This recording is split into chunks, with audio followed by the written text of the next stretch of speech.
అతను చెప్పిన వెంటనే నేను ఓకే చెప్పాను.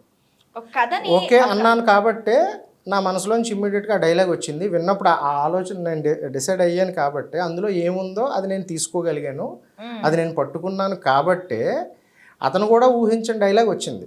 ఓకే ఆ డైలాగే సినిమాలో చాలా important dialogue. First trailer, second trailer రెండిట్లో అదే డైలాగు. ఆ డైలాగ్ గురించి చాలా మంది మాట్లాడుతున్నారు, చాలా మంది పొడుస్తున్నారు, జరుగుతున్నాయి ఆల్రెడీ. అదే రావణాసురుడు సీతారాముడు పడితే సీతకి ఎందుకు శిక్ష పడింది, ఎందుకు పడింది అంటారు? చెరపట్టాడు కాబట్టి. అక్కడ రావణాసురుడు చచ్చిపోయాడు సినిమాలో, at the same time Sitadevi కూడా చచ్చిపోయింది. రియల్ స్టోరీలో సీత చచ్చిపోలేదు, బయటకు నాకు అదే కావాలి, అందుకే నేను అడిగాను, సినిమా ద్వారా అడుగుతున్నాను నాకు ఆన్సర్ కోసం. రాత్రి అడిగారు అంటే మగవాళ్ళు తప్పు చేస్తే ఆడవాళ్ళకి శిక్ష పడుతుందనా అని. అది నేను చెప్పను, రామాయణం చెప్పింది అనుకుంటే తీసుకోండి మీరు అన్నాను. ఇక్కడ ఆడవాళ్ళు శిక్ష పడకపోయినా ఆడవాళ్ళకి శిక్ష పడుద్ది కదా. అదే కదా ఇక్కడ మాత్రం కాదు, అదే రామాయణం కూడా బ్లేమ్ ఎవరు అగ్ని పరీక్షలు ఇవ్వాల్సి వచ్చింది. అది అందుకే నేను ఇక్కడ సీతాదేవి తప్పు చేయలేదు. ఓకే ఇక్కడ సీతాదేవి తప్పు చేయలేదు కానీ శిక్ష పడిందని చెప్తున్నారు మీరు. అవును. ఎప్పుడు ఎంతమంది ఎన్నోసార్లు కూడా ఇప్పుడు రేపు గురించే మాట్లాడుతున్నారు సొసైటీలో. రేప్ కి కూడా అమ్మాయి మిస్టేక్ అంటారు కదా. అంటే సొసైటీ ఇప్పుడు సీత గారు ఉన్నారు, అమ్మాయి కాదు అక్కడ మిస్టేక్, అమ్మాయి వేసుకున్న డ్రెస్ అదే కదా. సో ఇప్పుడు ఎలా అయిపోయిందంటే అదే ఇప్పుడు అబ్బాయిలకి సెల్ఫ్ కంట్రోల్ లేకపోవడం తప్పు కాదంటారు. ఇప్పుడు రేపిస్ట్ అంటే ఇప్పుడు మళ్ళీ మనం చెప్పినట్టు సినిమాలో చంపేటప్పుడు కత్తిలో చంపేస్తారు, బ్లడ్ షెడ్ చేస్తారు. ఇప్పుడు ఎంతో మంది కామెంట్ సెక్షన్ లో మాట్లాడకూడదండి. ఇప్పుడు మనం కామెంట్ సెక్షన్ లో చూడండి, యూట్యూబ్ లో ఒక అమ్మాయి గ్లామరస్ గా డ్రెస్ అయి ఉంటే కింద రాసే కామెంట్స్ ఏ రేపిస్ట్ కింద తక్కువ ఉంటాయి. వాళ్ళకి ఛాన్స్ ఇస్తే రేప్ చేసేలాగే ఉంటారు వాళ్ళు. కామెంట్స్ ఎలా రాస్తారు, ఎలాంటి వర్డ్స్ వాడుకుంటారు. ఆ అమ్మాయి ఆ టైంలో ఎందుకు వెళ్ళింది, ఆ అమ్మాయి అలాంటి డ్రెస్ ఎందుకు వేసుకెళ్ళింది, ఈవెన్ అక్కడ ఉన్నది మళ్ళీ ఆ కామెంట్ లో మేజర్ గా ఉండేవాళ్ళు ఆడవాళ్ళు. సో ఇప్పుడు మనం చెప్పే డైలాగ్ కి ఆన్సర్ ఎక్కడుంది? మన సొసైటీలోనే. అగైన్ ఇమోషన్ మన సొసైటీలో, మన ఇంటి లోపల, మన మైండ్ లోపలనే ఉంది దానికి ఆన్సర్. Okay yes. సినిమా అంతా అయిపోయిన తర్వాత ఎండ్ ఒక టెక్స్ట్ రాశాను నేను. వాయిస్ ఒక మూవీ అయిపోయిన తర్వాత మేడం డైలాగ్తో ఎండ్ అవుతుంది, మెయిన్ ఎమోషన్తో ఎండ్ అవుతుంది. ఒక టెక్స్ట్ రాశా. అది ఒక 65 years ఏజ్ పీపుల్, 3-4 మెంబర్స్, కొంతమంది లేడీస్, ప్రొడ్యూసర్ గారి ఫ్యామిలీ మెంబర్స్ వాళ్ళు మూవీ చూసినప్పుడు ఆ ఎండ్ ఏదైతే ఉందో అది చదివిన వెంటనే క్లాప్స్ కొట్టారు. కొట్టిన వాళ్ళు నాకు ఒక చిన్న సజెషన్ ఇచ్చారు. అది ఏదైతే మీరు మీ ఇది చెప్పారో అక్కడ ఆ రూపంలో చెప్పారో దాన్ని ఇంకొంచెం సేపు డ్యూరేషన్ పెంచండి అని అడిగారు వాళ్ళు. అదే మెయిన్, అది రీచ్ అవ్వాలి అందరికీ అని చెప్పారు. అది అంటే ఇప్పుడు ఈ సొసైటీ అనుకుంటున్నాం కదా, అస్తమానం సొసైటీ కాదు ఇంకా చాలా వాటికి లింక్ ఉండే ఇది, అదే ఎండ్లో చెప్పాను అనమాట. ఓకే. మేఘా చౌదరి గారు ఎంతవరకు అంటే తనని ఎలా సెలెక్ట్ చేసుకున్నారు? మేఘా చౌదరిని క్యారెక్టర్ బాగుంటుంది. తన ఫస్ట్ మూవీ తను కూడా కాదు, తను చేసింది చాలా మూవీస్ చేసింది. ఓకే. తెలుగులో చేసింది, బెంగాలీలో చేసింది, బెంగాలీ, తమిళ్ చేసింది. తమిళ్ అర్జున్ రెడ్డి తనే బాలాగారు, డైరెక్టర్ బాలాగారు మూవీ, విక్రమ్ గారు అబ్బాయి అర్జున్ రెడ్డి తను తీసుకోవడం జరిగింది. అంటే ఈ క్యారెక్టర్ కి తనకు కరెక్ట్ గా సరిపోతుందనా, లేకపోతే ఇంతకు ముందు అర్జున్ రెడ్డి, తమిళ అర్జున్ రెడ్డి చూస్ చేశారు కదా? లేదు, యాక్చువల్లీ చూస్తున్న ప్రాసెస్లో ఇన్నోసెంట్ లుక్,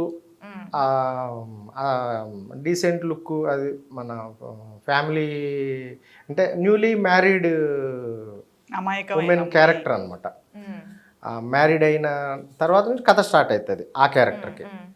సో ఆ లుక్ అది సెట్ అయ్యింది. ఒక డైలాగ్ ఉంది అక్కడ, నేను బస్ ఎక్కాను, బస్ నెంబర్ పంపిస్తాను, అది ఎక్కడికి రావాలో, ఎక్కడ దిగాలో.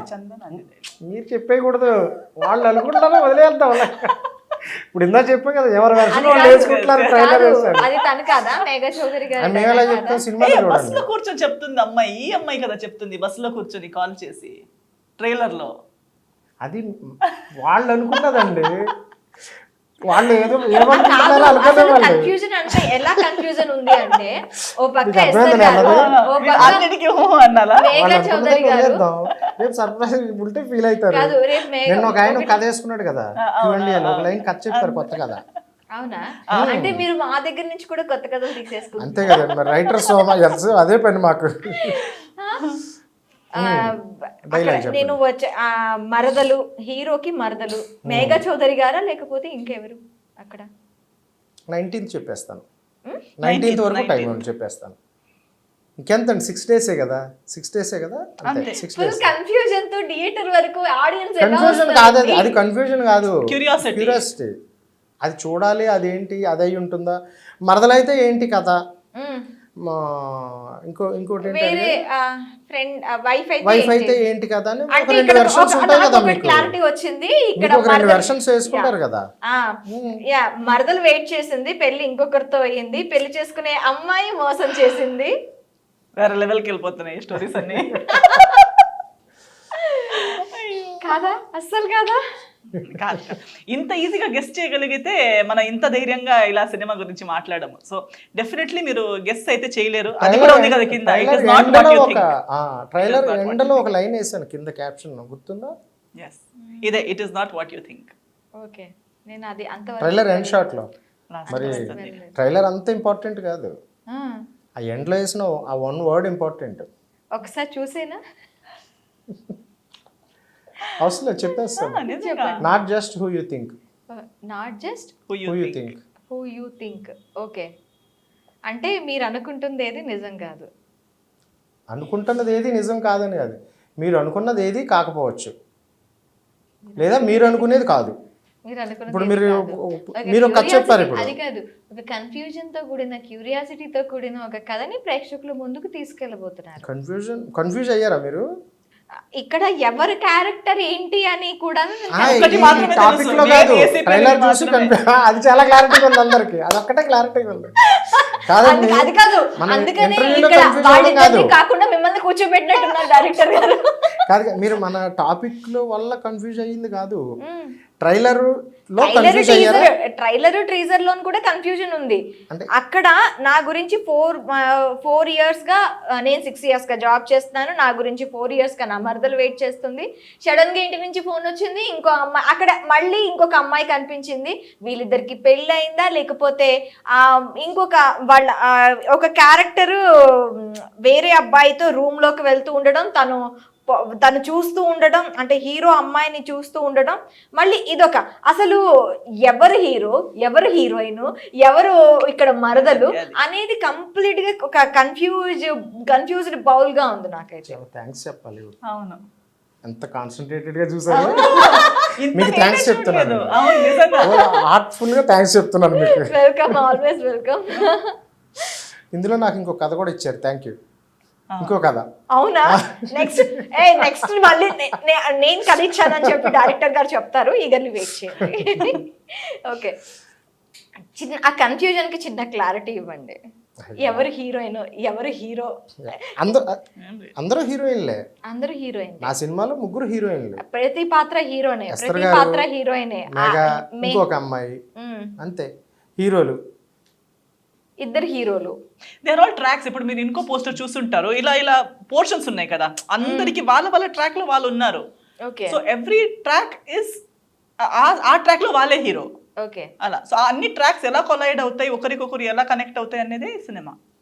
కంప్లీట్ గా మీరు చెప్తున్నట్టు సొసైటీకి సంబంధించి ఆ సొసైటీలో మనకి ఏం కనిపిస్తుంది అనేది, అంటే ఒక చుట్టూ అరౌండ్ పీపుల్, ఒక పర్సన్ చుట్టూ ఉన్న అరౌండ్ పీపుల్ యొక్క emotions, how he play with others అనేది ఈ కథ సారాంశం. అంతేనా? ఇదే సొసైటీలో అందరూ ఉన్నారు, అందరూ ఒకలా ఉండరు కదా.